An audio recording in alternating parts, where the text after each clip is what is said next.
Chapter 8. The Journey. Once you have determined where you're going, your destination, and how you're getting there, your strategy, you embark upon the journey. This is where ideas and words manifest in action. This is the daily practice of leadership.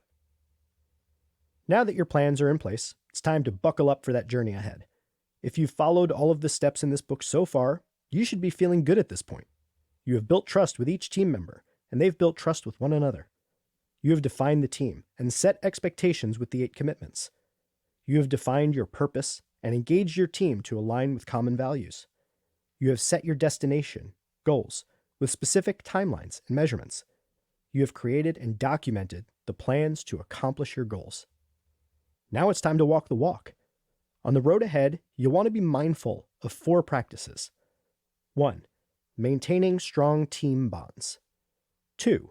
Managing for motivation. 3. Practicing balanced oversight. And 4. Staying flexible to navigate change. Here's how to manage the journey. Maintain strong team bonds. No matter how well you define your team at the outset, or how specific your defined commitments are, you will still need to nurture and maintain your team bonds. Even the strongest bonds weaken under enough stress or pressure. How teams navigate tumultuous times is a better indicator of their potential than how they manage success. In order to maintain strong team bonds, you must reinforce the commitments of your team by setting a good example and living those commitments, but also by holding others on the team accountable. It's also important to remember that while you cannot force anyone to grow, you can foster an environment and support the kind of culture that creates ideal conditions where growth is a natural consequence. Love and care for your people, as shown through encouragement and protection, is the most direct route for creating powerful relationships, strong team bonds, and resilience. Imagine if at the end of a diversity, equity, and inclusion workshop, instead of wrapping up and getting back to the workday, the leader of the company stood up and said, "I want everyone on the team to know this. You matter, and this organization will stand behind you 100% of the time. Harm will not be tolerated. If anyone in this organization experiences anything that makes them feel unsafe, threatened, or discriminated against by anyone, whether they are in this room or they are clients, it will be dealt with, and we will defend you above all else. There is no client, team member, or revenue goal more important than your safety, well-being, and belonging in this organization. You can expect this from us, and we in turn expect this from all of you. We stand with each other." Adopt this posture and galvanize your team to do the same. This way of operating must become the default. Then, team members will be more likely to step in and help each other, stand up to protect one another, and move in unison toward that common goal. When you think about building a team, you're not simply growing better teammates. You're growing a new crop of leaders. One of the more important intuitions you can develop is the ability to recognize people's strengths and weaknesses, and to understand their motivations. Not everyone wants to be in the spotlight. Not everyone will desire to be an outspoken leader, and some people may take longer to learn things. Being able to recognize people's natural abilities, accepting everyone for who they are, and having the patience to accept the different speeds at which people make an impact are all invaluable skills in building strong team bonds based on trust. Here's a tip: always judge based on strengths. An old wise proverb states, "Everyone is a genius, but if you judge a fish by its ability to climb a tree, it will live its whole life believing that it is stupid." This quote is typically attributed to Albert Einstein, though it has been disputed. Whoever came up with it was onto something. Too often, people mistake something they can do easily as something everyone can do without effort.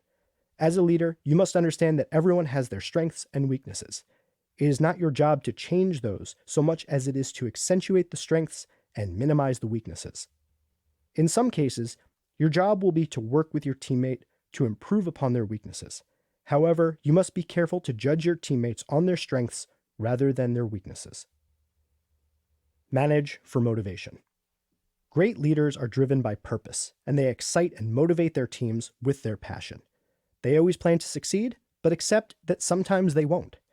Following in the footsteps of the greatest leaders, strive to possess an unyielding belief and broad shoulders to motivate your team. As a leader, your energy should be contagious. If you believe you can do it, you are far more likely to accomplish your goal.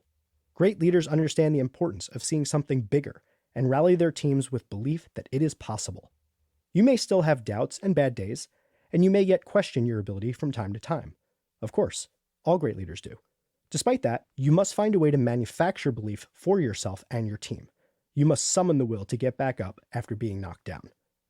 When Kevin Love joined Gary Vaynerchuk on his podcast, The Gary V Audio Experience, he recounted a story about how LeBron James inspired the 3-1 NBA Finals comeback. Love told Vaynerchuk that before the turnaround game, Bron said, he looked around and he said, "You know what, guys? It's written. We're going to win tomorrow night. We're going to have a huge game. It's going to be tough. It's going to come down to the last few minutes. We're not losing at home. Game 7, anything can happen." That's how it played out. It still gives me chills to think about it. If you're a sports fan, you probably have a list of favorite performances whereby a player gets in the zone and scores enough points to carry the team to victory, seemingly by themselves. You've probably also seen the losing coach stand up at the press conference and assume 100% of the blame for the loss. In both winning and losing situations, true leaders step up and demand of themselves that, no matter what happens, the results rest squarely on their shoulders. Is this logically true? No. In any team situation, the responsibility is shared. However, as you know, leaders carry the burden of responsibility. Here's another tip. Understand intrinsic and extrinsic motivation. We touched on these types of motivation earlier. As a refresher, we fundamentally have two different states of motivation, intrinsic and extrinsic. Extrinsic motivators come from the outside. They could be money, attention, awards, and much more. Intrinsic motivators are internal. They could be pride, shame, lust, excitement, ambition, and other emotions. Harnessing the power of extrinsic motivators is useful, but the results tend to be short-lived, easily replaceable, and vulnerable to competitive forces. If you can tap into intrinsic motivators, you will channel long-lasting and deeply meaningful engagement for your team. Both are valuable, and both have their place. To extrinsically motivate people, think in terms of tangible rewards. Talk to your people about their growth and their goals. Be careful, however.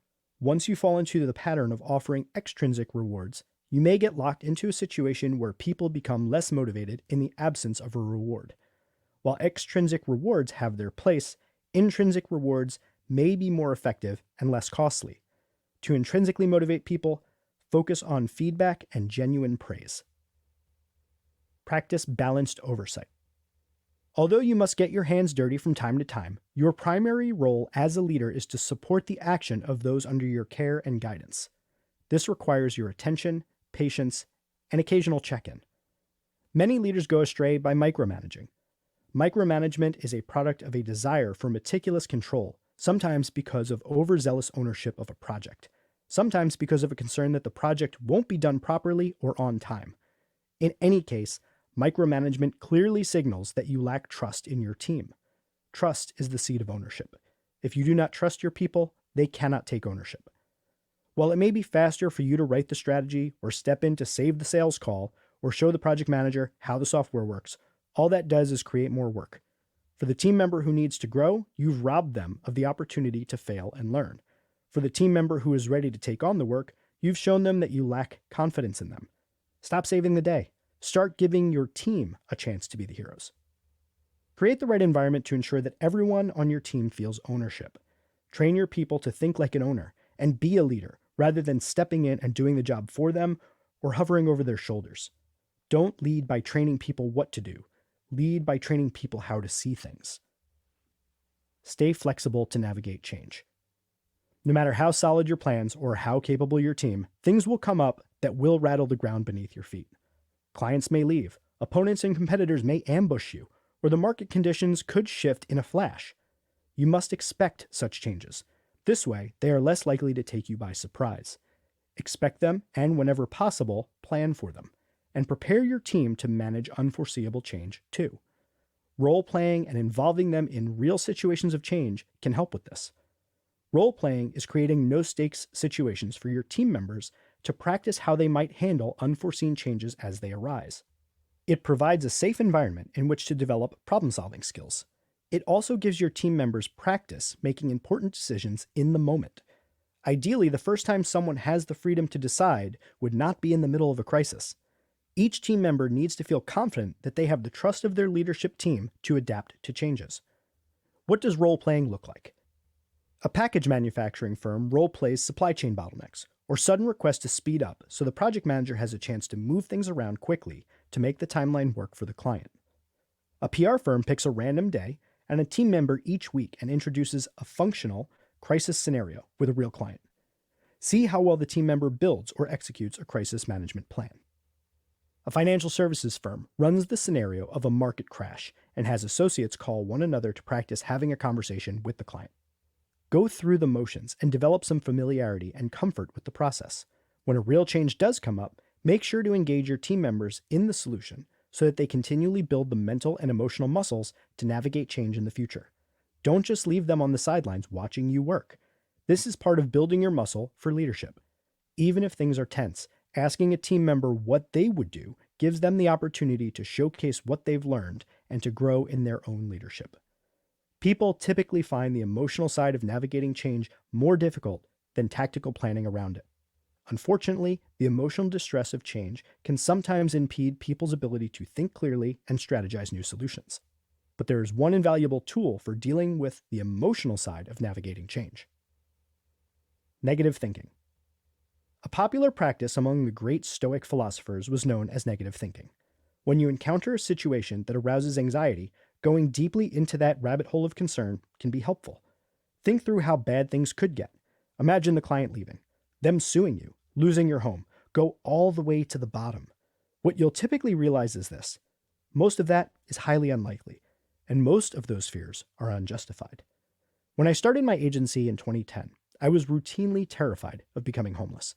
Despite having clients and growing the business every year, I had a recurring fear that all of my clients would leave.